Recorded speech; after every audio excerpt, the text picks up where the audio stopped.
هذه بلا خبر فيها أبي شلطة بلا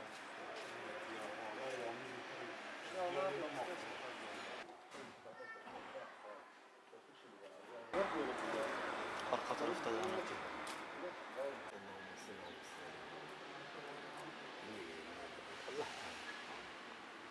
Anca biri öldüğü zaman kriminal incelemeye girecek. Bak işte bilinçli.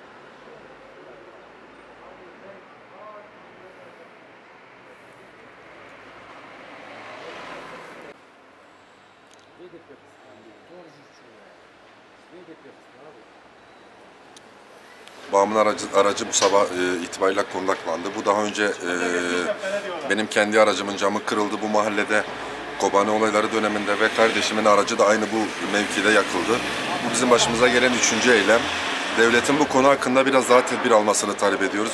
Özellikle kırsal mahallelerde hiçbir şekilde hiçbir güvenlik önlemi yok. Şu an ben kendim 2016'dan beri bu mahalleyi terk ettim ama annem ve babam uzun yıllardır bu mahallede olduğu için bir türlü gelmiyorlar. Onların can güvenliği sürekli tehdit altında. Yani şu an onların bir güvenliği yok. Her an evleri kundaklanabilir. Herhangi bir kamera yok veya bekçiler bu mahalleye gelmiyor. Bekçilerin de bu mahallelere uğramasını istiyoruz hani. Serseriler, hapçılar şu an gördüğünüz gibi şurayı da çekebilir misiniz? Metruk bina. Bunu defalarca ben Siirt Belediyesi'ne Twitter'dan bildirdim. Özelden veya genel olarak paylaştım.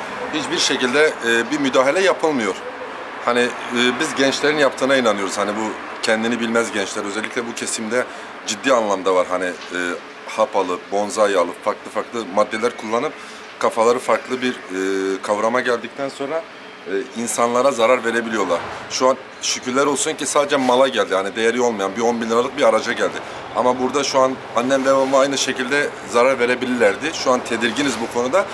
Yılanın başını küçükken ezmek lazım. Bugün bu çocuklar eğer bir araç kundaklama seviyesindeyse onlar daha büyümeden tedbirimizi almamız gerekiyor. Söyleyeceklerim bu kadar.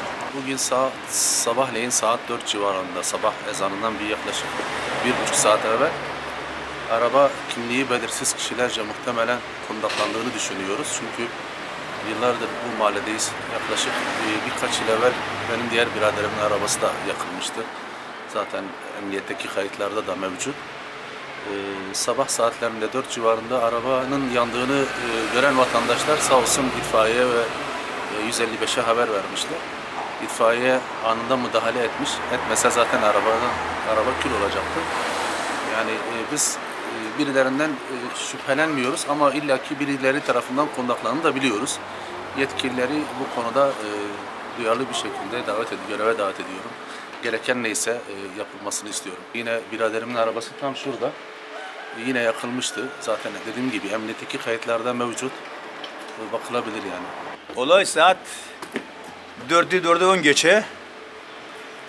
Bizim komşu kapıyı çaldı, araba yanıyor. İtfaiye istemişti. İtfaiye geldi. Ondan sonra iki polis geldi. Ben kimsenin günahını almıyorum. Sen güzel gözle görmezse bir şey diyebilirsin. Kimse günahını almıyorum vallahi. Ben de ikindi namazla gidiyorum bu arabayla.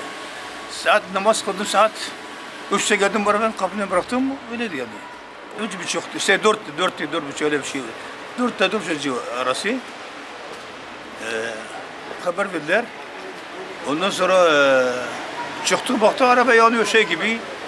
Yani 2 dakika sonra baktı itfaiye geldi. Baktı ekipler geldi. Polis ekipler geldi. Ekip geldi. Biz gittik ifade de verdik karakolda. Bizi karakola götürdüler. Burada ifademizi aldılar. Ondan sonra karakola da götürdüler